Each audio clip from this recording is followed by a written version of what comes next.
ये आज तक की समस्त सनातनियों की, हिंदुओं की सबसे बड़ी विजय है। प्रेम अत्यधिक होता है तो वाणी कम बोलती, आंखें ज्यादा बोलती हैं। ठुमका लगाने को जी चाहता है, अयोध्या जी जाने को जी चाहता है। वो अपने नहीं है, वो रावण के खानदान के हैं। रावण के खानदान के लोग इस प्रकार की वार्तालाप करते हैं, उनको शेम टू यू। ये आज तक की समस्त सनातनियों की, हिंदुओं की सबसे बड़ी विजय है, सबसे बड़ी जीत है।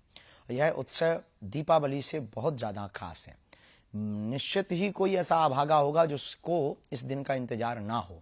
हमको तो है, राम भक्तों को भी है। केवल भारतीय को नहीं, भारतीय मूल के लोग जितने भी अन्य देशों में रहने वाले लोग हैं उनको भी है। तो जो है हमारा यही कहना है कि उस दिन दीपावली मनावे और उत्सव का उत्साह पूछो मत। प्रेम अत्यधिक होता है तो वाणी कम बोलती, आंखें ज्यादा बोलती हैं। ठुमका लगाने को जी चाहता है, अयोध्या जी जाने को जी चाहता है। जी, लेकिन आप जो कह रहे हैं कि उत्सव का ये दिन है, विजय है सनातनियों की, लेकिन कुछ लोग इसी धर्म से जुड़े हुए लोग वो जो बयान दे रहे हैं, कोई कहता है अभी भी ये कोर्ट का फैसला है, मंदिर तैयार हो चुका है, लेकिन अभी भी कुछ लोग सलाह देते हैं कि वहां पर अस्पताल बनना चाहिए, तो कोई कहता है स्कूल बनना चाहिए, और कुछ लोग तो सनातन धर्म पर ही प्रश्न उठाते हैं कि इसमें तो जाति विभेद है। ये तमाम चीजें अभी भी प्रश्न उठ रहे हैं। बिल्कुल भी जाति विभेद नहीं, मूर्खतापूर्ण बातें हैं ये। और पहले तो उत्तर हम आपको ये दे देवे कि वहां पर अस्पताल वहीं पर क्यों बनना चाहिए।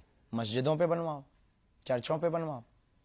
अस्पताल, विद्यालय आपको बनाने, हम इनके विरोध में नहीं, पर ये हम सबकी आस्था का केंद्र है।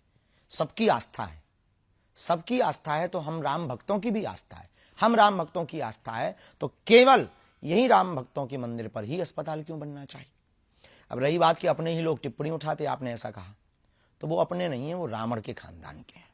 और रावण के खानदान के लोग इस प्रकार की वार्तालाप करते हैं, उनको Shem to you. Shastri ji, इसमें एक सवाल ये भी है, चूंकि कोर्ट से फैसला आया है तब मंदिर बन रहा है, लेकिन श्रेय लेने की भी बात चल रही है। कुछ लोग कहते ये भी सवाल उठा रहे हैं कि राम हमारे हैं तो राम किसके हैं। अब आप ही बता दीजिए, चूंकि आप गुरु की श्रेणी में, तो आप ही बताइए कि राम किसके हैं। राम सबके हैं, राम जन जन के हैं, राम का विश्व है, राम व्यापक है, राम विश्व के प्रणेता है, राम विश्व के मानवों की आचार्य संहिता है, राम विश्व की आधारभूत है, राम एक बहुत बड़े नायक हैं, राम एक इस देश के प्राण हैं, इस देश की श्वास है।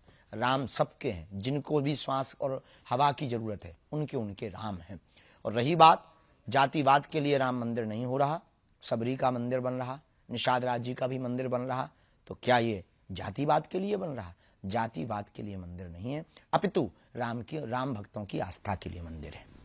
एक बयान जो आया कि वो भगवान श्री राम को उन्होंने कह दिया कि वो तो क्षत्रिय धर्म के थे, मांसाहारी थे, इस तरह के भी भगवान श्री राम। बाद में उसने क्षमा मांगी। मूर्खतापूर्ण बातें हैं, राक्षस वृत्ति के लोग हैं। इस प्रकार के जो वार्तालाप, ना इन्होंने राम को समझा, ना रामत्व को समझा, ना राम तत्व को समझा, ना इन्होंने राम के बारे में पढ़ा, ना गढ़ा।